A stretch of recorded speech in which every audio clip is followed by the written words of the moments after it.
The thing is, I never really thought anything was wrong with me. I thought I was normal. So that's why it was important for me to name my album PTSD and just lean more towards mental health, because I thought I was a normal guy. I thought it was normal for me to leave the house and be in fear of my life. I thought it was normal for me to carry a gun and stuff like that.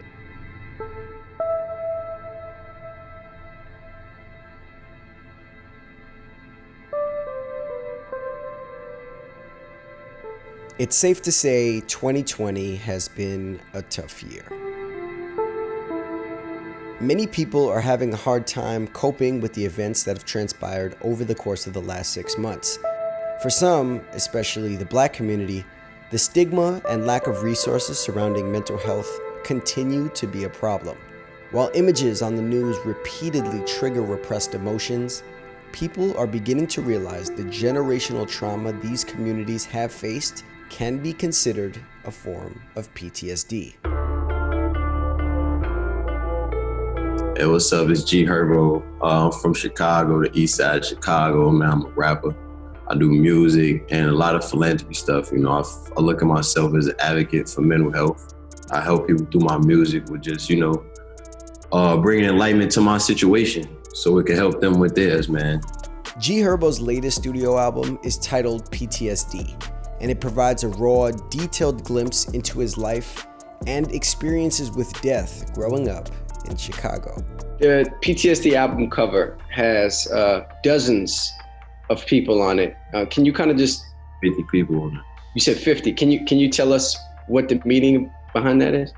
Those are all deceased friends, all friends, family members throughout my journey in life that, their life was shortcut, majority due to gun violence.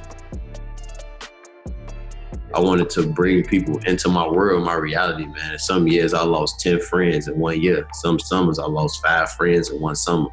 And, it took a toll on me, of course. And you say you consider yourself to be a mental health advocate. Why did you want to name the project that? And in what ways do you consider yourself a mental health advocate? It got hard for me, to be honest. Like a lot of situations that just going through, my transition from the streets and dealing with fatherhood and music and, trying to really level up. I had to do a lot of maturing as a man.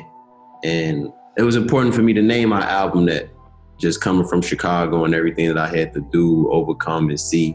Well, I'm sure thousands of people, hundreds of thousands, I don't know, maybe millions of people probably acknowledge or realize that they would suffer from some type of mental health illness as well, just because I came forward with it first, Now, is PTSD something that you've been diagnosed with? Yeah, for like 2 years now, close to. And what was that process like, I guess, from maybe thinking something may be wrong to then, going to a therapist to then getting diagnosed? Can you walk us through that process? The thing is, I never really thought anything was wrong with me. I thought I was normal. So that's why it was important for me to name my album PTSD and just lean more towards mental health, because I thought I was a normal guy. I thought it was normal for me to leave the house and be in fear of my life. I thought it was normal for me to carry a gun and stuff like that. So it just came a point about where I was referred to my therapist through my lawyer. And I ain't think it was anything that was, of course, going to help me, because I feel like I got a strong enough mind myself. So I just was going, to be honest. And I was just explaining to her like certain stuff that I've been through, like with me being shot, and why I feel like I had to carry a gun around, and why I was even arrested with that gun. When you think of things, you might not want to go to the store, the grocery store, because you know somebody that was killed at that grocery store, you know what I'm saying? And I know somebody that was killed on pretty much every corner that I ever walked on over east where I grew up at. And, it started to affect me, on a mental standpoint. Going to school, I had to drop out of school when I was a sophomore because I thought I was going to get killed, because somebody might have knew my whereabouts, you know what I'm saying? So you're not even able to go to school. You don't want to stand on the bus stop. You can't go to the grocery store with your mom because you feel like you may be seen by the wrong person. And that's what my life consisted of. So I just wanted to bring people into my world and help them better understand me, because that's why I behave a certain way. According to the Mayo Clinic, PTSD, or post-traumatic stress disorder, is a mental health condition that's triggered by a terrifying event, either experiencing it or witnessing it. Symptoms may include flashbacks, nightmares, and severe anxiety, as well as uncontrollable thoughts about the event. It could be a car crash. You could suffer from PTSD from that. So imagine seeing murder, seeing death 7 days a week, you know what I'm saying, and experiencing that firsthand, seeing it with your own two eyes. You're going to behave a certain way. You're going to think a certain way. You're going to be in fear for your life, and you might want to carry a gun to protect yourself from being the next tragedy. And that was what my life consisted of for well over 10 years.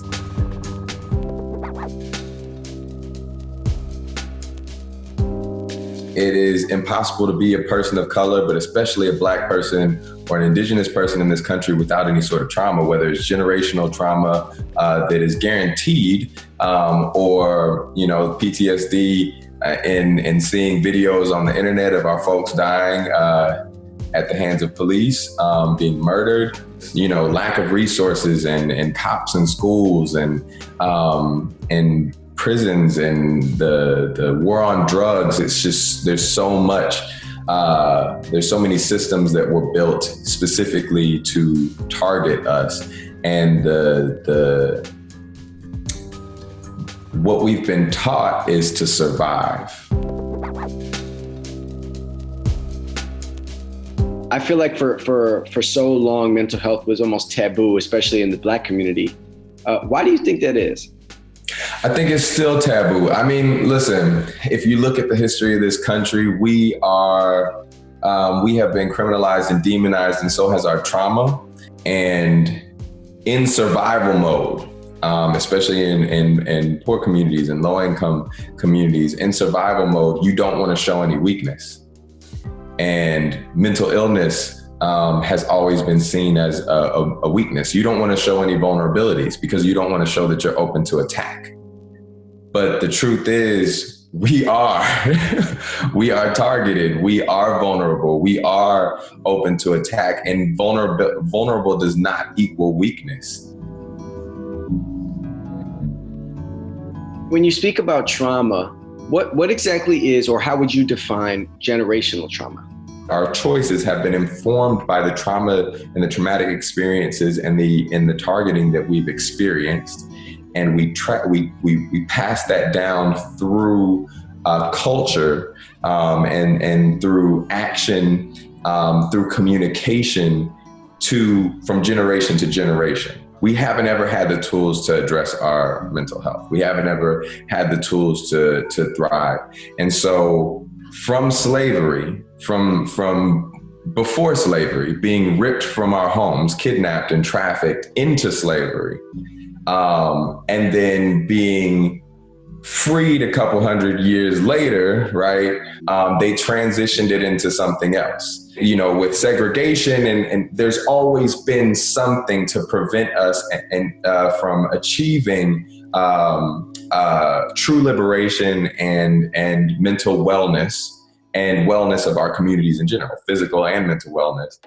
The first person that I knew that got killed by police was this guy named Deshaun. I went to school with. I was in 6th grade.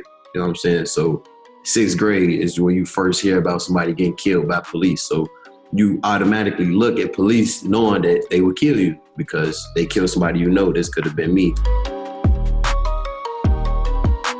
It's a never-ending cycle, man. I had my first encounter with the police as a teenager early. And the way they handled me early on kind of prepared me for how I would deal with them. You know what I'm saying? So I'm not comfortable talking to police. I'm not comfortable going to police. I'm not comfortable even getting pulled over by police. I think I never been pulled over ever in my life and not gotten pulled out of the car. I never been pulled over by police ever in my life and didn't get pulled out of the car. So that alone should just let you know we paranoid, you know what I'm saying, for our safety, our life, for our freedom, of course. Herbo, Kendrick Sampson, and countless other celebrities are speaking out to normalize conversations concerning mental health. Their voices are bringing awareness to something often overlooked in minority communities. There's too many reasons as to why why there's a stigma on mental illness in our communities. But if we not just acknowledge as a baseline that we are born in this country to trauma, that we have PTSD, that it's impossible not to, if we start at that baseline, we can really start to address things and actually fight for it. We can't fight for something that we aren't acknowledging. What's really important for me is being a part of the solution. Being a part of the fight is cathartic. It makes sure that we don't feel hopeless, that we know the solutions, we seek out the solutions. It gives us something to do. That doesn't mean that we have to continue to traumatize ourselves, but being a part of the fight, being a part of the solution is essential to our mental health. And right now, my focus, my passion is on finding these resources and building coalitions to fight for mental health and actually build a mental health system.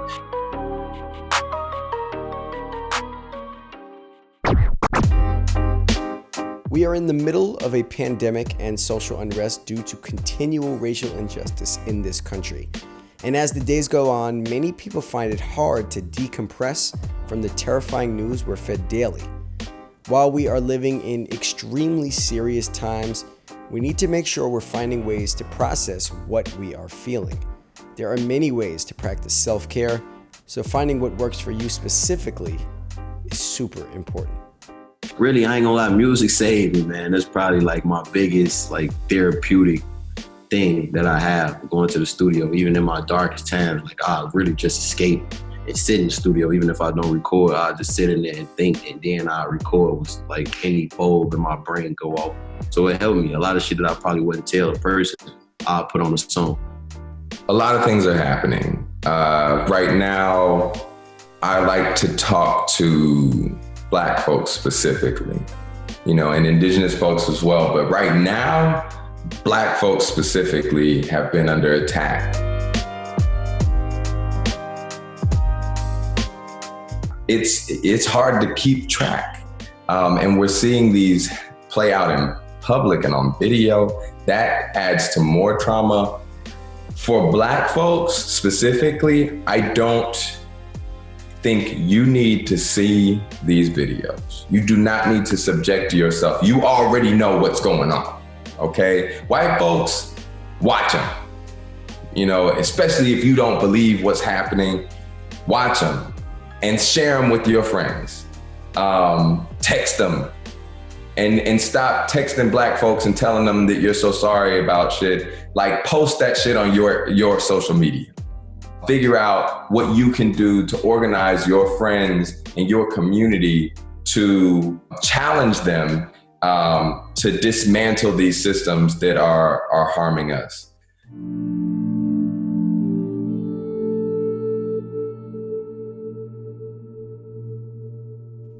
For people of color, for Black folks, there are a lot of things that we can do.